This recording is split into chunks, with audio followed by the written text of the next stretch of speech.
I disagree with that, the increase in games from 16 to 17. That's just another game where players are putting their bodies at risk.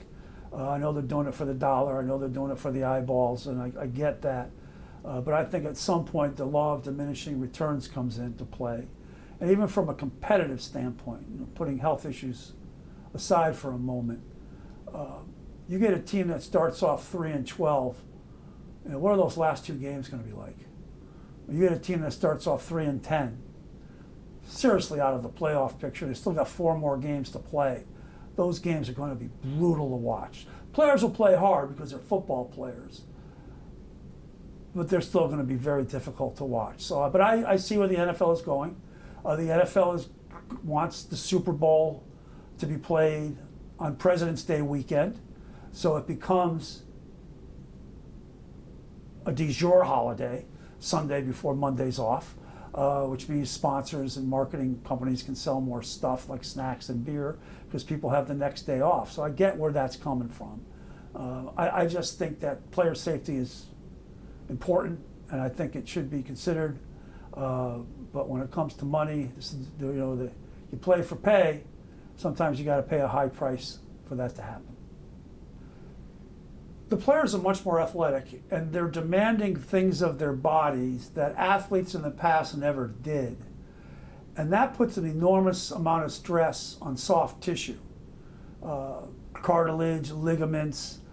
That, with the nature of the artificial surface, which doesn't have as much give as, say, a natural surface. So you put that sort of torque on a leg and trying to make a cut on a dig route, or trying to cover a dig route, and something's going to snap, something's got to give.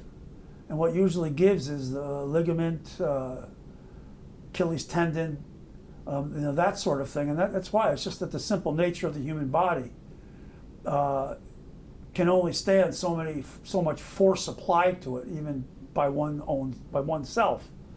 You put that in play with the fact that you're getting hit, things break, things snap, unfortunately.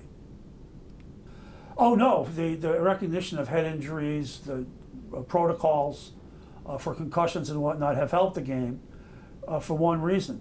It'll keep letting parents let their kids play. If you lose a generation of players over fear of head injuries, you don't got a game anymore. So the young people need to play.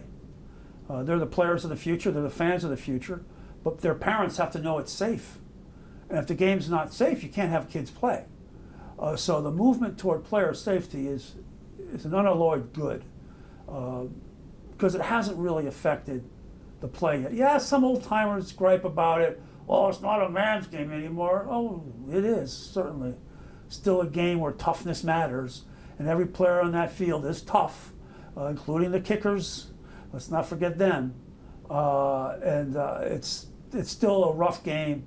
It's still a game that takes a great level of physical courage to play. I don't think that's ever going to go away. If you can get that result while making the game safer, while keeping players from having lifelong debilitating conditions, like dementia, that's all for the good, and I'm all in favor of it, and hope they continue in this trajectory. Make the game safer, people will play, people will watch, and the game's lessons can be given to the next generation.